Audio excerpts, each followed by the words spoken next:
What is up, guys? Wrestling Premiere is here. I just thought of this. I forgot to make this one, and recently I played SmackDown Here Comes the Pain, and it gave me early Ruthless Aggression vibes. And due to me playing that game, I insisted on making a video from around that time period. So I thought of some ideas. Angle and Lesnar. Well, I rewatched the previous video to see if I actually went into detail with it, and I don't think I did. But I thought to myself, maybe another time. I thought of Goldberg's first run, and it was going to be the next video, but then I scratched it off. I thought, you know what, maybe another time too. And then I thought of 2003 Kane, the monster. Seriously, 2003 Kane to me is equivalent to 1997-98 Kane for only a short time. He was booked as a dangerous individual. Once the mask went off, he was so violent, he left a path of destruction behind him, and he wasn't just destroying his opponents, he tortured them, and poor JR got burned. 2003 Kane was remorseless, and he's probably the most violent heel of the 2000s. I mean, I can't think of anyone who tried to deliberately burn someone and actually succeed in doing so. Oh yeah, I do. There's another guy. He goes by the name of Kane. He tried burning MVP. So you can't really say there's someone who is as violent, vicious, cruel, remorseless, brutal, savage as Kane. In this video, I cover 2003 Kane's run from the Unmasking all the way up to WrestleMania 20. Now that you got an idea of who Kane was, let me give you a refresher as to who Kane was back in 2003, but before I do, let me just say that I am going to launch a second channel. I'll be posting some gaming stuff there, I guess. Basically content that wouldn't fit this channel, and plus, the quality is going to be different there, so I don't want to, put it here. This channel is going to stay the same as it was every 2 days and whatnot. As for that one, that one's occasionally. One thing I do know is that gaming stuff is over there, and basically stuff I couldn't make on this channel, so you might see some other things there, and yeah.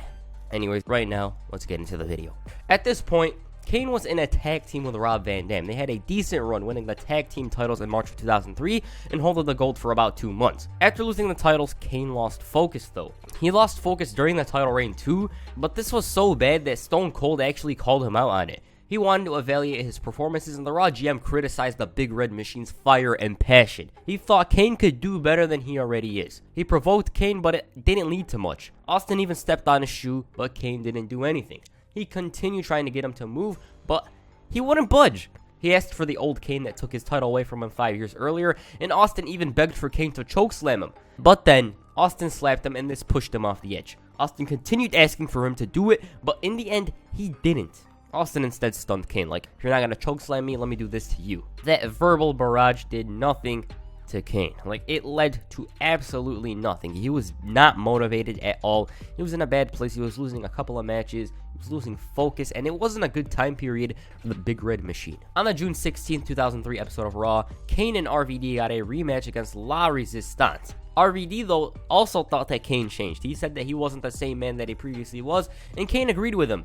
And he told Van Dam that if they lose the title match, then they split. Austin later that night motivated the hell out of the duo. He believed that they could be better than they were. He asked for them to win this match for America, because La Resistance were built from France, and thereby they were the default heels, I guess. During the match, Kane lost his composure, and he got himself and Van Dam disqualified. He unleashed hell on La Resistance and on the referee, and Triple H noticed this carnage unfolding, and he decided to come out and confront Kane. He said that he was glad to see the old Kane back, and unlike his partner RVD, he actually respects it. The game then asked Kane if he would like to join Evolution, and upon hearing this, the Raw GM Stone Cold Steve Austin interrupted.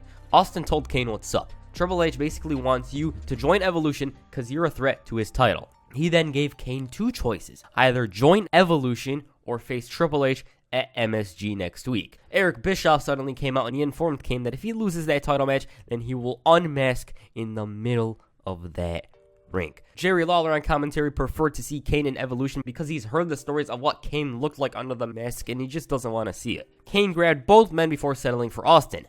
As Austin was in the air, Kane decided to put him down and chokeslam the hell out of Triple H, making his decision for next week. Anyways, during that match, Kane was nearly unstoppable. He kicked out of the pedigree twice, I believe, and he had the game in chokeslam position, but Randy Orton interfered and low-blowed him, and he connected with the cutter. Triple H then hit the pedigree, and so he retained the title. This match, it was pay-per-view quality if you think about it. Mask versus title. How many times does Kane put his mask up on the line? It felt like maybe he will win because he had the mask the entire time. It wasn't like he started wearing it last week or something like that.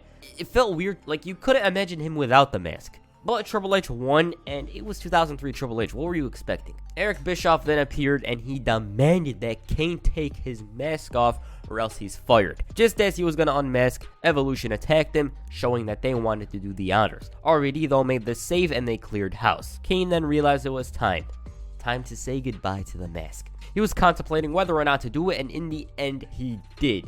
By the way, what the hell is that? JR and Jerry Lawler were horrified at what they seen, and Kane then chokeslammed RVD straight to hell as Raw went off the air. Alright, let me explain something. I believe that was his eye makeup and it smeared all over his face, I guess. I don't know, maybe that, or they just decided to go with the scar thing, but one thing I do know for sure is that that wasn't a good look for Kane. Now, some saw this unmasking as the beginning of the end of Kane's career, as it wasn't broke. Like, if it ain't broke, don't fix it. That's what the guys in the back thought, and Vince and Kane were the only people who actually believed that this thing could work. As for Kane himself, he thought it was time for a new start. The following week, Eric Bischoff went up to Kane and he claimed that the unmasking thing was Rob Van Dam's idea. He said that Kane unmasking got him huge ratings and that he should go out there and take off the towel and speak to the fans later. Kane wasn't feeling this, and Bischoff offered him a world championship match for later that night. He shook his head no to that offer, and Bischoff revealed Kane's biggest fear, his fear of the fans. He gave the title match to RVD, and he threatened to fire the Big Red Machine if he didn't go out there tonight. RVD tried to get Kane to think otherwise, but he wasn't having it. He didn't give a damn if he was fired. He didn't want to go out there and embarrass himself and watch the fans make fun of him. Van Dam did admit it was his idea for Kane to take off his mask, as that mask was basically a curse for him. He didn't need the mask. He was good enough without it. Kane then shouted that he hates the fans, to which RVD responded saying that he just wanted to help him out. He said that he hopes Kane wouldn't hate him when he won the title later that night. As RVD left, Kane responded that he does hate Van Dam. After Eric Bischoff demanded she do so, Terry Reynolds tried to interview Kane, who wasn't even there. After having to deal with Triple H and Evolution, RVD failed to win the title. Right after the match though, Kane nearly burned the hell out of all of them with that damn pyro. He made sure it wasn't fired by appearing in the arena, and Evolution scrambled the hell out of there. He was terrifying, and they were sliding down the ramp. They just didn't want anything to do with him. Kane didn't go after them though, as he went straight for his former tag team partner Van Dam. All of a sudden though, he had a change of heart, and he went up to the man that started this in the first place, Eric Bischoff. He chokeslammed him off the damn stage, and look at that shot. It was a closer look into the eyes of a maniac. The following week, Tommy Dreamer was found a bloody mess by the Raw GM Stone Cold Steve Austin. Then later that night, Rico was found laying on top of a crate. Austin asked him who did this, which he responded, Kane. As Austin entered his office about several minutes later, he discovered Kane. The Big Red Machine demanded to talk with the Raw GM, and the reason for this discussion was because he wanted to quit. Austin had to convince him not to quit, and he said that he criticized Kane in the past to motivate him, to get him fired up. Austin claimed that if Kane went out there tonight, then they'll cheer him for what he did to Eric Bischoff. And the Bionic Redneck gave Kane two choices. Either come out with him to the ring later on, or stay here and quit. Kane left some evidence of what he did previously, and he left. Near the end of the night, Kane made his decision. He accepted Austin's proposal, and it was almost time for this segment. When both men came out at the end of the night, Austin was right. The fans did cheer him. They loved Kane. Like, they appreciated him for what he does in the ring. They didn't give a damn about what he looked like. Austin was totally on his side. He wanted to see guys get destroyed in the ring, and the co-GM showed footage of Kane chokeslamming Bischoff, to which the Big Red Monster responded, "You think I'm funny?" Austin didn't think Kane was funny. He thought his actions were funny. Austin tried explaining this, but Kane delivered a vicious clothesline. He unleashed hell on the Texas Rattlesnake for a bit, but Austin managed to fight back. He blasted Kane with a brutal chair shot to bust him open, and he managed to disfigure him more than he previously was. Austin then stunned the Big Red Machine, and his mission was complete. Now, it was time to celebrate with some beers. But then Kane sat up and he chokeslammed the Rattlesnake. At this point, Kane was the most important individual on Raw. Triple H and Goldberg got nothing on Kane at this point. Alright, this is where things get even crazier than they already were. On the July 14th episode of Raw, JR was set to interview the Madman Kane. JR said that Kane wasn't scarred or deformed in any way, as Kane was claiming this all over the years. Kane was basically delusional, like he believed he has scars on his face, and he told JR that he's a monster, and JR responded stating that he sees a man that needs help. JR told Kane that he shouldn't see the fans, RVD and Stone Cold Steve Austin, as his enemy. They want him to succeed. Kane said that JR made his decision for him, and what that means is the fans RVD and Stone Cold are liars, and so was JR for saying this. Kane shouted at Ross to not make fun of him, and at the arena, Stone Cold came out to save JR from a Kane attack. Austin wanted Kane to settle down, but he wasn't having it. Kane said that the only way for everyone to know how it feels to be him, they have to feel his pain. He then blasted JR and he poured gasoline all over him. The camera crew tried to convince Kane otherwise, but he ignored him. And in the end, he set JR on fire, and this was disturbing. Like JR screaming in pain as Kane walked away. Like, that is disturbing, his shouting. And the fact that Austin was in the arena, he couldn't do anything about this. Eric Bischoff then came out and he blamed Austin for all of this. If it wasn't for Austin giving Kane a pep talk, if it wasn't for Austin giving Kane the title match, then all of this wouldn't have happened. He literally burned a human being on live TV. Due to his actions, Kane was on house arrest, and when it was time for him to appear on Raw, he was placed in shackles. In Kane's first match Unmasked, he faced Rob Van Dam. He had to come out with the police escorting him, and once he was let go, he went crazy. During the match, he assaulted the referee, and he almost chokeslammed RVD off the stage, but many officials came out to stop him. That wasn't it, though. He rammed RVD like a dart straight into the Raw set, and he caused a small explosion. Kane then realized Linda McMahon was there, and he knocked down a few officials, and just as he was going to chokeslam Linda, Jerry Lawler got involved. Kane knocked him down and everyone in sight before tombstoning the CEO of the damn company. Like, does this guy have no chill? He doesn't give a damn who he's destroying at all. At this point, Kane had regained that fury he had previously, although that might be arguable because I remember Kane did try burning a man once on Raw in '98, and he was like crazy during that time period too. But I feel like this run, like during this time period, he was equivalent to 98 Kane. Mr. McMahon addressed this incident the following week and he was set to confront Kane. Now just remember, Kane was still on house arrest at this point, and Vince had to summon the authorities to present Kane. Vince promised all hell was going to break loose later that night. The monster was once again brought to the arena, and he had to sit in a van for hours before the segment. Like, look at all that damn protection. Just a little side note, who remembers when Vince was a face on Raw and a heel on SmackDown? Like, it was funny to see. Anyways, Vince confronted the man who assaulted his wife at the end of the night, and he demanded that the officers take Kane's shackles off. He dismissed the police and he demanded that Kane enter the ring. Vince asked him, like, who the hell do you think you are? He tore into him and he even called him a French fried freak. McMahon said that Kane is a monster and he would forgive Kane for what he did to his wife if he was on his side. You know what? Scratch what I previously said. That was occasional and didn't happen that much. It wasn't like he was a face all the time. Austin interrupted, and Vince didn't want any problems with the bionic redneck. At this point, Austin was unable to physically provoke a WWE superstar unless he himself is provoked by that individual. Austin, though, he was begging Kane to provoke him. He called him a few words, including a dumb SOB. This got Kane riled up, and Austin even offered a free shot for the big monster. But he turned it down, and all of a sudden we hear, "Here comes the money." Shane McMahon returns. This was the first time in over a year that Shane was seen on WWE TV. As a matter of fact, the last time he was in a WWE ring was in 2001.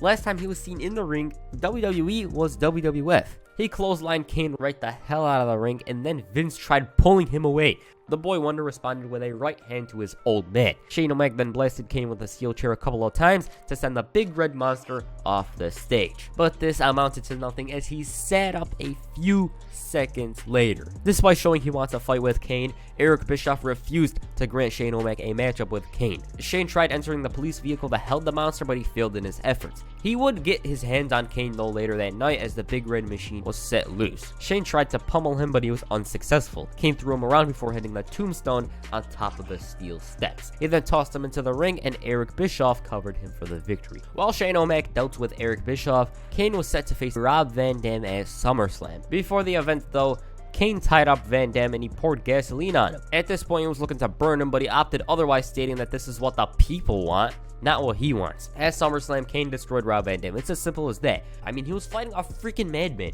The next night on Raw, Kane shifted his focus back to Shane McMahon. After attacking him, Kane left and Shane was in pursuit of the monster. JR knew that there was no good in following him, as this was basically a way of luring Shane to the back. Once Shane entered the backstage area, he didn't find him, but from out of nowhere, Kane ambushed him from behind. He continued attacking him before revealing what his sinister plan was. He poured loads and loads of gasoline into a dumpster, and JR realized what was coming. As for Shane, he had no idea. Kane set the dumpster on fire, and the commentary team couldn't believe it. Shane did fight back though, and he kicked Kane right into the fire. The following week, Shane was expecting Kane to return, and Vince tried to warn Shane about Kane, but he wasn't having it. He came out to the ring and he clearly wasn't afraid of Kane. As a matter of fact, he was expecting him to come out. Kane did appear and he attacked Shane O'Mac. Then he handcuffed Shane McMahon and he poured water all over it. Kane then brought out some jumper cables and a car battery, and he attached the jumper cables onto Shane's testicles, and he was electrocuting his balls. Like, what the hell? This is pure torture. This is something that would never happen in WWE nowadays. Like, he's electrocuting his crotch. RVD, though, made the save and he repeatedly blasted Kane with a chair. Van Dam continued the assault on Kane and he sent him walking. Kane did get his revenge, though, the following week when he destroyed Rob Van Dam in a steel cage match. Immediately after the match, Eric Bischoff booked Kane in a matchup against Shane McMahon at Unforgiven. Before their matchup, though, both men had to be civil with one another and sign the contract for the matchup. Obviously, that didn't last long and they brawled, and Shane delivered several low blows to gain the upper hand. He repeatedly blasted Kane with a chair, and all of a sudden, he unveiled an announce table. Like, I'm imagining Shane on the phone. Yeah, hello? Yeah, I need another announce table. Why would we need an announce table? It's not a pay-per-view.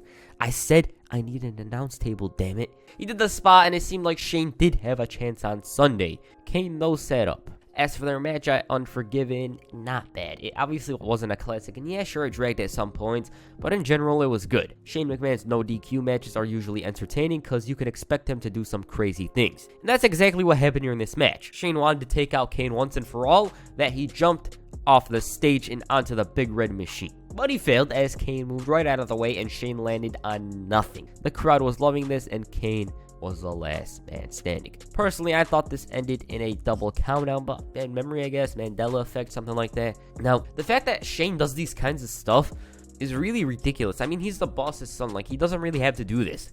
I mean, if you wanted respect, then yeah, he's earned it, because those stunts ain't easy to pull. Either that, or he's a big fan of Jeff Hardy, and he wants to be like him, I guess. But despite winning, Kane wasn't done with Shane, and vice versa. He paid a visit to the Boy Wonder at the hospital, and he unleashed a vicious, brutal assault. He poured Shane's own blood on him and he rammed him into a wall. After a few weeks, Shane returned on the October 6, 2003 episode by ambushing Kane and leading him to the back. The big red monster tried searching the parking lot, going to the production truck, but Shane was nowhere to be found. He finally found him, but it was a game of cat and mouse. Like, Shane was running away from him, he entered the limo, and Kane destroyed the windows. Once Kane made his way in, Shane made his way out, and he stuck a 2x4 onto the gas pedal to allow the car to drive itself. The limo drove itself and he crashed into a big trailer, which reminds me of the Raw intro, by the way. Inside the limo, though, Kane was a bloody heap, and Austin tried checking on him. Now, this was a deliberate assault. Like, despite Kane doing all that, Shane was remorseless too. The things that he did. He pushed Kane into the dumpster of fire. He did this. Now, basically, Kane was in critical condition. But the following week, things would change. Kane was shown in a hospital and he was unconscious. Shane challenged him to a matchup and the big red machine woke up from his coma and he unleashed hell and he chokeslammed a freaking nurse. Kane did appear on Raw the following week and it reminded him, Shane, how this started. He said that he enjoyed what he did to Shane's mother and he said that it felt good to inflict pain. And he said that it turns him on. He said that everything Shane did couldn't stop him, but he's willing to give him one last chance at Survivor Series. He said that he won't hesitate to reach inside Shane's guts and jam it into his throat. Kane claimed that Survivor Series would be the end of Shane, and his pain has only just begun. Shane, though, wanted an ambulance match, and so the match was official. Kane versus Shane. Kane liked this idea, and he was loving it, and the reason why he didn't attack Shane that night was because he wanted to save that beating for the pay-per-view. On the final Raw before Survivor Series, Shane and Kane met in a unique place. A restaurant. Shane said that he is void of any human compassion for Kane, while Kane himself said that he wanted to make sure Shane doesn't have kids, hence why he did the whole jumper cable thing. Kane did remind Shane that he doesn't feel love and emotion, and watching this segment, there's this one statement by Shane that sticks out. He said that deep down inside, Kane is afraid, and even his brother knows it. It was a bit of foreshadowing, huh? As for their matchup, Shane tried to hold his own, but this is 2003 Kane we're talking about, so obviously he came up short. Was the match a bit over the top? Sure, but did I enjoy it? Oh, hell yeah. Kane launched Shane into the ambulance like a dart before tombstoning him and throwing him into the ambulance. Weirdly enough, this wasn't his final appearance that night. During the Undertaker's Buried Alive match with Vince McMahon, Kane initiated an explosion and he attacked his brother. Kane held Vince out of the grave before helping Vince bury the Undertaker alive. Like, only in wrestling could stuff like this happen.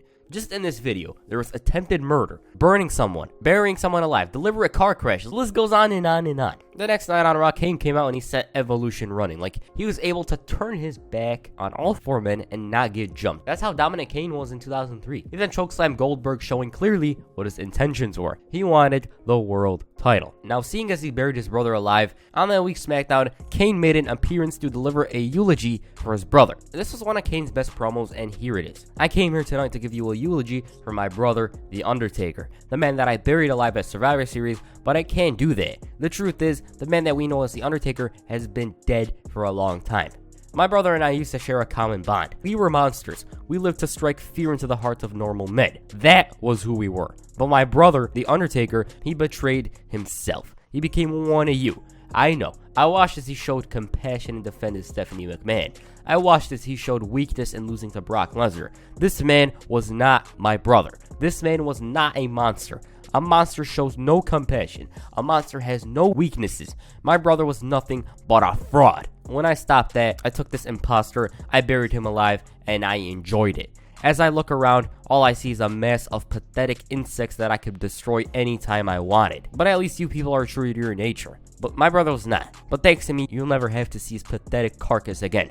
This so-called dead man was dead and buried long before Survivor Series. So all I have to say is, rest in peace, my brother. Rest in peace. And he did this evil laugh. Anyways, Kane was granted a title match with Goldberg, but Triple H was also in the match. Now, looking at this match on paper, did Kane deserve to win? Hell yeah, this should have been his time. I don't care if it was a title reign that lasted 1 month. He deserved to win the title around this point because he was red hot. It's unfortunate, though, that never happened, as Kane did have the match won, but Batista pulled him away from the ring and Triple H covered Goldberg. But hey, it brought us this picture of Evolution with all the gold. Following Armageddon, things would change for Kane. At the 2004 Royal Rumble, Kane entered at number 12 and he raised hell. Guys were getting chokeslammed left and right and they were getting knocked down, but then number 13 was going to enter the match. The bells tolled and Kane couldn't believe it. He was shouting, he's dead. He's not here. And Booker T capitalized on a distracted Kane by tossing him over the top rope. In the following weeks, The Undertaker sent him messages. First of all, his pyro didn't work the first time around. Then there's video packages that aired about WrestleMania and The Undertaker's return. The dead man continued to play mind games with his brother. Just when the bell tolls, Kane goes crazy. He claimed that he wasn't afraid, but like I said, he wasn't really in the frame of mind to face his brother. He was shouting that he wasn't scared, he wasn't afraid, and the ring was lifted from the ground as a result of these claims. As for WrestleMania, The Undertaker reverted to his dead man persona, Paul Bearer returned, and it was awesome. Kane feared his brother, he couldn't believe what he was seeing. He tried to touch him to believe it, but he got an ass kicking. Kane did get some offense in, but it clearly wasn't his night. Now, following WrestleMania, Kane wasn't the same. He wasn't as dominant as he previously was, and some do blame the mask, but if you think about it, where would have Kane been if he didn't unmask? Anyways, I'll probably make a sequel to this where I cover the whole Kane and Leah thing, as that deserves its own video. But from Unmasked Kane, I like this run. He wasn't boring or anything like that. Just thinking about his storylines from 2003 to 2011, I wasn't really bored with him. He was fun to watch, and yeah, I liked his run with Big Show, May 19th. I think I'm going to make that next week. I liked his world title run, and I have to make a video on that. He should have been more dominant, though, unmasked, but it never happened. And yeah, next Kane video is hopefully going to be the Kane and Leah thing, although it could be the 2010 run as champion. And that's it for this video. Make sure you hit a tombstone pile driver on the like button, and perhaps a choke slam on the subscribe button. Peace, I'm out.